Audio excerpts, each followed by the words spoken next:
क्या आप जानते हैं कि कुएं हमेशा गोल ही क्यों बनाए जाते हैं? क्या आपको पता है कि बर्फीले इलाकों में शांति क्यों होती है? या फिर क्या आपको पता है कि छींक आने पर गॉड ब्लेस यू क्यों कहा जाता है? क्या आप जानते हैं कि कोरिया के लोग डिओड्रेंट क्यों नहीं लगाते हैं? क्या आप जानते हैं कि मौत के बाद फिंगरप्रिंट क्यों सिकुड़ जाते हैं? यकीनन आपने आज से पहले इतने अमेजिंग फैक्ट्स नहीं सुने होंगे, इसलिए वीडियो को आखिर तक जरूर देखें। फैक्ट नंबर 1, हर इंसान को किसी न किसी चीज से डर लगता है, जिसकी वजह से वह उस काम को करने से परहेज करता है। लेकिन क्या आप जानते हैं कि इंसान के दिमाग में वह कौन सा हिस्सा होता है जो हमें डर का एहसास करवाता है? अगर नहीं तो हम आपको बता दें कि दिमाग के उस हिस्से को एमिगडाला के नाम से जाना जाता है, जो इंसान को डर या खौफ का एहसास करवाता है। ऐसे में अगर किसी व्यक्ति के दिमाग से इस हिस्से को निकाल दिया जाए या फिर उसे शून्य कर दिया जाए, तो उस स्थिति में उस व्यक्ति को किसी भी चीज से डर नहीं लगेगा। उसे डर का एहसास होना बंद हो जाएगा और फिर वह किसी भी ऊंची बिल्डिंग से जंप भी मार सकता है, भले ही उसे ये पता हो कि बिल्डिंग से कूदने पर उसकी जान जा सकती है। लेकिन दिमाग में एमिगडाला न होने की वजह से उस व्यक्ति को अपनी जान जाने का डर भी नहीं होगा और वह कोई भी डरावना काम आसानी से पूरा कर सकता है। फैक्ट नंबर 2, आप में से बहुत से लोग स्मार्टफोन का इस्तेमाल करते होंगे, जिसमें फिंगरप्रिंट की मदद से फोन को अनलॉक करने का ऑप्शन मौजूद होता है। लेकिन क्या आप जानते हैं कि मोबाइल फोन में मौजूद यह फीचर इतना ज्यादा एडवांस होता है कि आप उसका इस्तेमाल करके किसी मृत इंसान के मोबाइल फोन को नहीं खोल सकते हैं। दरअसल मृत्यु के बाद इंसान के फिंगरप्रिंट्स बहुत तेजी से सिकुड़ने लगते हैं, जिसकी वजह से अगर उस व्यक्ति के मोबाइल फोन पर उंगली को लगाया जाता है तो फोन के सेंसर यह पता लगा लेते हैं कि उस व्यक्ति की मृत्यु हो चुकी है। ऐसे में मृत व्यक्ति के मोबाइल फोन को उसके फिंगरप्रिंट्स का इस्तेमाल करके अनलॉक नहीं किया जा सकता है, जिससे आप ये समझ सकते हैं कि फोन के साथ इंसान की बॉडी भी बहुत एडवांस तरीके से काम करती है। फैक्ट नंबर 3, कोरोना वायरस के फैलने के बाद दुनिया भर में लोगों ने बैक्टीरिया के संपर्क में आने से बचने के लिए मास्क पहनने और चीजों को छूने से पहले उन्हें सैनिटाइज करने की आदत डाल ली है। लेकिन क्या आप जानते हैं कि जापान में इस तरीके को आज से नहीं बल्कि सालों से फॉलो किया जा रहा है। दरअसल 1990 के दशक के दौरान जापान में हिताची कंपनी ने एक खास तरह की एटीएम मशीन बनाकर तैयार की थी, जिसमें से बाहर निकलने वाला कैश पहले सैनिटाइज होता था। असल में यह एक एडवांस मशीन थी जो नोट को पहले गर्म करती थी और फिर उन्हें प्रेस करके मशीन से बाहर निकालती थी। कंपनी का दावा था कि इस तरह नोटों को गर्म करने से उनमें लगे बैक्टीरिया खत्म हो जाते हैं, जिसकी वजह से नोट को छूने या इस्तेमाल करने पर बीमारी और वायरस फैलने का खतरा कम हो जाता है। ऐसे में उस दौर में जापान में एटीएम मशीन से निकलने वाले नोट बेहद गर्म हुआ करते थे, जिन्हें छूने पर अक्सर लोगों के हाथ जल जाते थे। हालांकि कुछ समय बाद जापानी लोगों ने इन एटीएम मशीनों का इस्तेमाल करना बंद कर दिया था, जिसकी वजह से कंपनी ने नोटों को गर्म करने वाली मशीन को बनाना बंद कर दिया। लेकिन इतने सालों बाद कोरोना वायरस के आने के बाद जापानी लोगों को लगता होगा कि काश वह नोटों को गर्म करने वाली मशीन का इस्तेमाल कर पाते, जिससे कैश से फैलने वाले वायरस को कुछ हद तक रोका जा सकता था। फैक्ट नंबर 4, दुनिया में एक से बढ़कर एक खूबसूरत जगह मौजूद है जहाँ प्रकृति का अद्भुत नजारा देखने को मिलता है। लेकिन क्या आपने कभी सतरंगी या यूं कहें कि रेनबो माउंटेन को देखा है? अगर नहीं तो इसके लिए आपको चीन जाना होगा। दरअसल चीन में दुनिया के सबसे खूबसूरत और रंगीन पहाड़ मौजूद हैं, जिन्हें रेनबो माउंटेन के नाम से जाना जाता है। यह खूबसूरत पहाड़ पश्चिमी चीन में मौजूद हैं, जिन्हें जांगे दनशा लैंडस्केप के नाम से जाना जाता है। इन पहाड़ों पर लाल, पीला, हरा, गुलाबी और ब्राउन समेत कई रंग देखने को मिलते हैं, जो बिल्कुल इंद्रधनुष की तरह लगते हैं। जब इस रेनबो माउंटेन पर सूरज की रोशनी पड़ती है तो यह आकर्षक रूप से चमकने लगते हैं और किसी अजूबे से कम नहीं लगते। वहीं बारिश के बाद इस रेनबो माउंटेन को देखने का अपना एक अलग मजा होता है, जहां आप अपने परिवार, दोस्तों और पार्टनर के साथ क्वालिटी टाइम बिता सकते हैं। रेनबो माउंटेन घूमने के लिए जून से सितंबर के बीच का समय सबसे बेहतरीन होता है। इस दौरान न तो बारिश होती है और न ही बर्फबारी। वहीं अगर आप ठंड के मौसम में रेनबो माउंटेन देखने जाएंगे तो आपको बर्फ की सिर्फ मोटी और सफेद परत देखने को मिलेगी।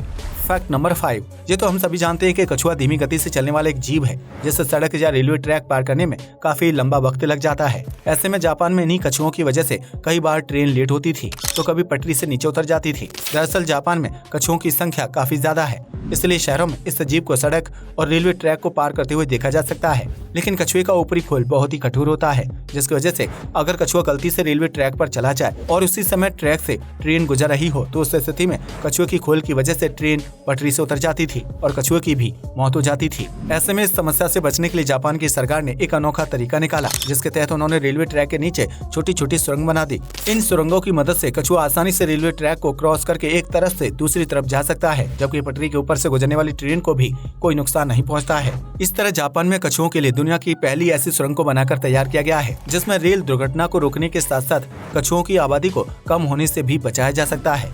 फैक्ट नंबर 6, गर्मी के सीजन में पसीने की वजह से अक्सर शरीर और बगल से बदबू आने लगती है, जिससे बचने के लिए कई लोग डिओड्रेंट का इस्तेमाल करते हैं। लेकिन क्या आप जानते हैं कि इस दुनिया में एक ऐसा भी देश मौजूद है जहाँ के लोग कभी भी डिओड्रेंट का इस्तेमाल करते ही नहीं है। इस देश का नाम कोरिया है, जहाँ रहने वाले लोगों के शरीर में ABCC11 नामक जीन नहीं पाया जाता है। दरअसल इस जीन की वजह से ही किसी भी इंसान के शरीर से बदबू आती है, जिससे बचने के लिए लोग डिओड्रेंट का इस्तेमाल करते हैं। यह जीन गीला और सूखा दोनों प्रकार का होता है, जिसमें से गीला तत्व अंडर आर्म्स में बदबू पैदा करने का काम करता है। वहीं जिन लोगों के शरीर से सूखा जीन बाहर निकलता है, उनके शरीर से बदबू आने की समस्या नहीं होती है। ऐसे में कोरिया के लोगों के शरीर में ABCC11 जीन का सूखा स्वरूप पाया जाता है, जिसकी वजह से उन्हें शरीर या अंडर आर्म्स से आने वाली बदबू का सामना नहीं करना पड़ता है। ऐसे में कोरिया के लोग डिओड्रेंट का इस्तेमाल करना पसंद नहीं करते हैं, क्योंकि उन्हें इस तरह के प्रोडक्ट की जरूरत नहीं होती है और इससे पैसे की बर्बादी भी होती है। आपको बता दें कि कोरिया जाने वाले ज्यादातर पर्यटक अपने साथ डिओड्रेंट लेकर जाते हैं, क्योंकि उन्हें यह शिकायत रहती है कि इस देश में डिओड्रेंट को ढूंढना या खरीदना सबसे मुश्किल काम है। आपको यह जानकर हैरानी होगी कि यूरोप और अफ्रीका जैसे देशों में रहने वाले लोगों के शरीर में ABCC11 जीन का गीला स्वरूप मौजूद होता है, जिसकी वजह से इन देशों के लोगों को शरीर से बदबू आने की समस्या का सामना करना पड़ता है। वहीं पूर्वी एशियाई देशों में यह संख्या बहुत ही कम है, जबकि कोरिया में इस तरह के लोगों की संख्या ना के बराबर होती है। फैक्ट नंबर 7, आज तक आपने ये सुना होगा कि व्हेल पानी में रहने वाली मछली है जो समुद्र से बाहर आते ही मर जाती है। लेकिन अगर हम आपसे कहें कि व्हेल हवा में भी उड़ सकती है, तो क्या आप हमारी बात पर यकीन करेंगे? दरअसल फ्रांस में एयरबस एयरलाइंस द्वारा एक बहुत ही खास प्लेन डिजाइन किया गया है, जो हूबहू एक व्हेल की तरह दिखाई देता है। इस प्लेन को पहली बार नवंबर 2014 में लॉन्च किया गया था, लेकिन साल 2018 में इस प्लेन के डिजाइन में कुछ बदलाव किए गए, जिसके बाद इसे आम लोगों के लिए शुरू कर दिया गया। यह प्लेन दिखने में बिल्कुल व्हाइट व्हेल की तरह लगता है, जिसके फ्रंट में 2 आंखें, मुंह और एक खूबसूरत सी स्माइल नजर आती है। इस प्लेन को बेलुगा व्हेल के नाम से जाना जाता है, जिसके हवा में उड़ान भरते ही ऐसा लगता है कि व्हेल पानी से निकलकर आसमान में उड़ रही है। बेलुगा व्हेल को दुनिया का सबसे खूबसूरत और क्यूट हवाई जहाज भी माना जाता है, जिसकी तस्वीरें सोशल मीडिया पर काफी ज्यादा वायरल हो रही हैं। फैक्ट नंबर 8, ठंड के मौसम में पहाड़ी इलाकों में खूब बर्फबारी होती है, जिसका आनंद उठाने के लिए शहरों से लोग बड़ी संख्या में घूमने के लिए जाते हैं। लेकिन क्या आपने कभी महसूस किया है कि बर्फबारी वाली जगह पर एक अजीब सी शांति होती है, जिसे आप किसी भी गर्म यानी सामान्य जगह पर चाहकर भी महसूस नहीं कर सकते हैं? दरअसल इसके पीछे साइंटिफिक रीजन छिपा हुआ है, जिसकी वजह से बर्फबारी वाली जगह पर आपको हमेशा शांति का एहसास होता है। असल में किसी भी गर्म या सामान्य जगह पर ध्वनि तरंगों की ट्रैवल करने की स्पीड काफी तेज होती है, जिसकी वजह से वहाँ हर वक्त शोर या आवाज सुनाई देती है। वहीं ठीक इसके विपरीत ठंडी या बर्फीली जगह पर ध्वनि तरंगों के ट्रैवल करने की स्पीड बहुत ही कम हो जाती है, जिसकी वजह से वहाँ शांति या धीमी आवाज सुनाई देती है। इतना ही नहीं, जमीन पर पड़ी बर्फ ध्वनि तरंगों को अवशोषित करने का काम करती है, जिसकी वजह से अगर कोई व्यक्ति धीमे स्वर में बात करे तो उसकी आवाज दूसरे व्यक्ति को सुनाई नहीं देती है। इतना ही नहीं, यह बर्फ आसपास की अतिरिक्त आवाजों को भी अवशोषित कर लेती है, जिसकी वजह से बर्फीली जगहों पर बहुत ही शांति का अनुभव किया जा सकता है।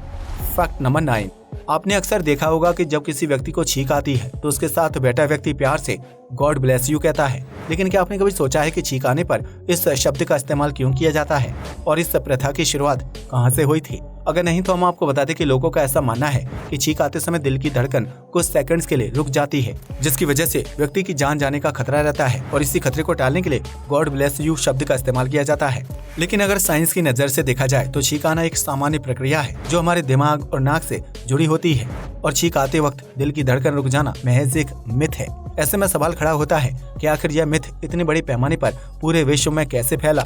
तो इसका जवाब है बुबोनिक प्लेग। कहा जाता है कि प्राचीन रोम में बुबोनिक प्लेग नामक बीमारी फैली थी, जिससे पीड़ित व्यक्ति को खांसी और तेज छींक आती थी। ऐसे में चर्च के पादरी पोप ग्रेगरी ने लोगों को सुझाव दिया कि वह छींक आने पर गॉड ब्लेस यू शब्द का इस्तेमाल करें, ताकि बीमारी से पीड़ित व्यक्ति को भगवान का आशीर्वाद मिले और उसकी मृत्यु को टाला जा सके। पोप ग्रेगरी के कहने पर रोम के लोगों ने किसी व्यक्ति के छींकने पर गॉड ब्लेस यू कहना शुरू कर दिया था, जिसके बाद यह शब्द प्रचलन में आ गया और देखते ही देखते महामारी भी समाप्त हो गई। हालांकि तब तक रोम के लोगों को छींक आने पर गॉड ब्लेस यू कहने की आदत हो चुकी थी, लिहाजा उन्होंने इस चलन को आगे भी बरकरार रखा और फिर यह शब्द रोम से होते हुए अन्य देशों में तेजी से फैलता चला गया। वर्तमान में किसी भी व्यक्ति द्वारा छींके जाने पर गॉड ब्लेस यू कहना बहुत ही आम बात हो गई है, जिसका इतिहास जाने बिना हम एक पीढ़ी से दूसरी पीढ़ी तक इस शब्द को ट्रांसफर कर रहे हैं।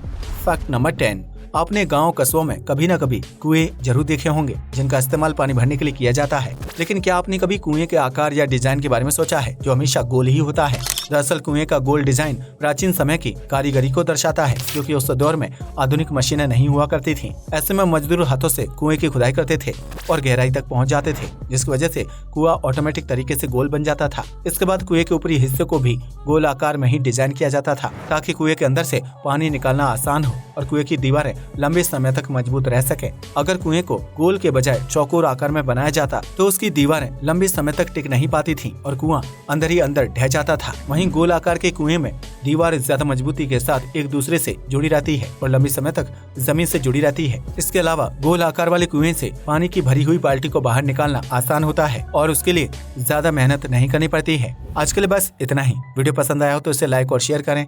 जय हिंद दोस्तों।